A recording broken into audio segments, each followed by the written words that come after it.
Hola, buenas noches. Mi nombre es Catherine Pinzón, estudiante del técnico profesional en manejo de riesgos laborales de la Fundación Universitaria San Mateo.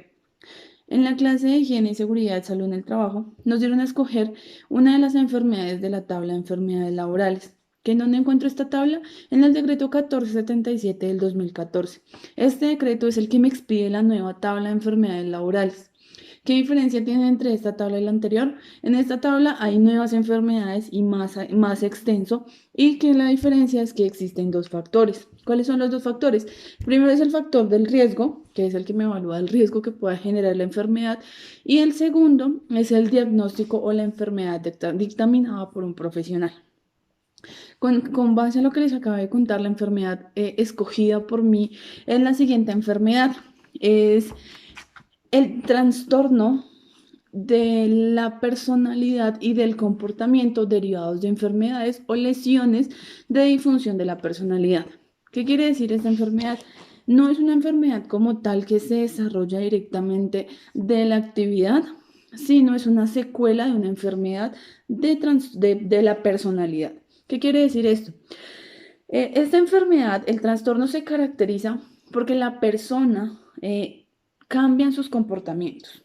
Entonces, ¿qué quiere decir con que cambian sus comportamientos?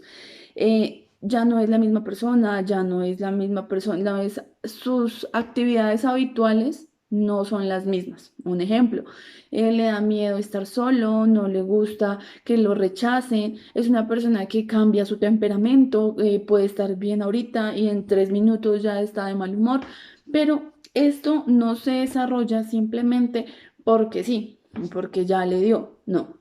¿Qué suele suceder? Antes de esta enfermedad se puede desarrollar otra, que es la enfermedad o la enfermedad del lóbulo frontal, que la enfermedad del lóbulo frontal se empieza a desarrollar por el desgaste de las células del lóbulo frontal, o sea, esta parte de la cabeza. ¿Qué pasa? Cuando esto se va desgastando, ella empieza a generar más esfuerzo. ¿Qué es lo que hace al generar más esfuerzo? Se empieza a ir desgastando. Entonces empieza a que la persona se sienta más cansada y así poco a poco. ¿Qué me puede generar esto? El contacto a sustancias que me puedan generar, que sean tóxicas, como cuáles. En la tabla de enfermedades laborales está determinado por el asbesto y sus componentes tóxicos. ¿En qué industria se puede encontrar el asbesto o qué personas pueden sufrir de este tipo de enfermedades? Personas que sean de la industria química o de la industria de los laboratorios, que sean de las industrias de adhesivos sintéticos, que sean de las industrias de colorantes, que sean de las industrias de aspersión o incluso de la misma soldadura. Hay muchos compuestos que tienen asbesto, pero ¿cómo se caracterizan este tipo de personas? Son todas aquellas que durante el proceso o la ejecución de la actividad que tengan haya contacto dérmico, contacto por aspersión de este tipo de contaminantes, como la separación, la utilización, la producción de todo este tipo de industrias que puedan generar el asbesto. ¿Qué se dice de esta enfermedad? Como les decía, eso son cambios repentinos en las personas. Lo que pasa es que no se pueden notar muy por encima porque se pueden asociar o se pueden ligar mucho con la personalidad de la persona. ¿Qué pasa? Si yo soy una persona que puedo decir que bipolar, que puedo estar bien ahorita y ya más tarde estoy de mal genio, o puedo estar bien ahorita y en la tarde ya estoy llorando, eso se puede considerar una persona bipolar, que es muy parecida al síndrome del trastorno de personalidad. ¿Por qué se genera esto? Porque las personas muchas veces no tienen la capacidad o la opción de mejorar o de llevar a cabo sus relaciones personales. ¿Qué puede suceder? ¿Cómo se puede desarrollar? Más que todo por el estrés. El estrés me puede generar el síndrome del lóbulo frontal, que el síndrome del lóbulo frontal son, también es una enfermedad muy rara, es una enfermedad muy rara que no se da en todos los casos, pero cuando ya sus secuelas pasan a ser muy amplias, llegan a ser un trastorno de personalidad.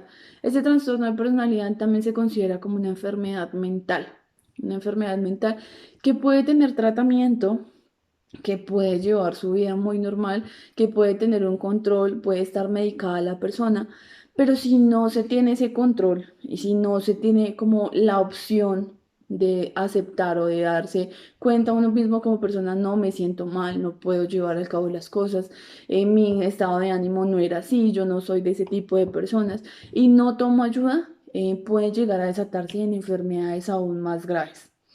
Puede empezar como algo muy suave, como el nivel de estrés, como la carga laboral, como así sucesivamente. Pero pues como todas las enfermedades laborales tienen un periodo de incubación.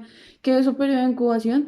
La enfermedad del lóbulo frontal, que empiezan las cefaleas, las migrañas y así sucesivamente, que poco a poco le van determinando en la pérdida de la memoria, el cansancio extremo y que ya después, mucho más adelante, se va a convertir en un síndrome del cambio de la personalidad.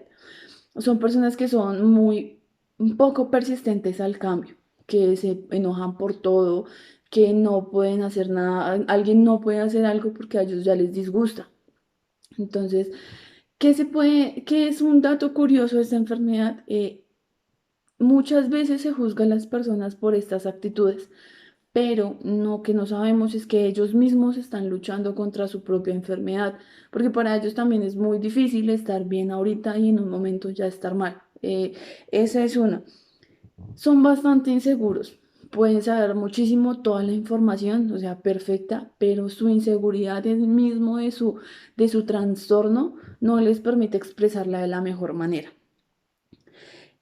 Cuando ellos están en este trastorno, no es su verdadera personalidad. Ellos están como en un estado de trance, en un estado de shock, cuando empiezan al cambio de sus personalidades, cuando están bien, cuando están mal.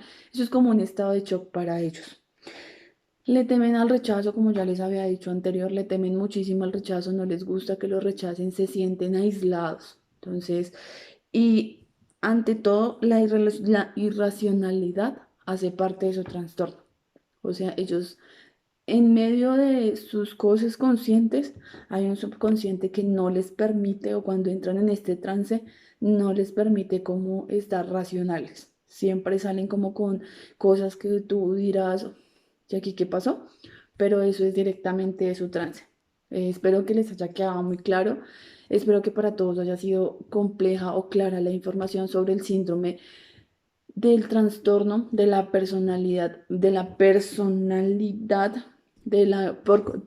y del comportamiento.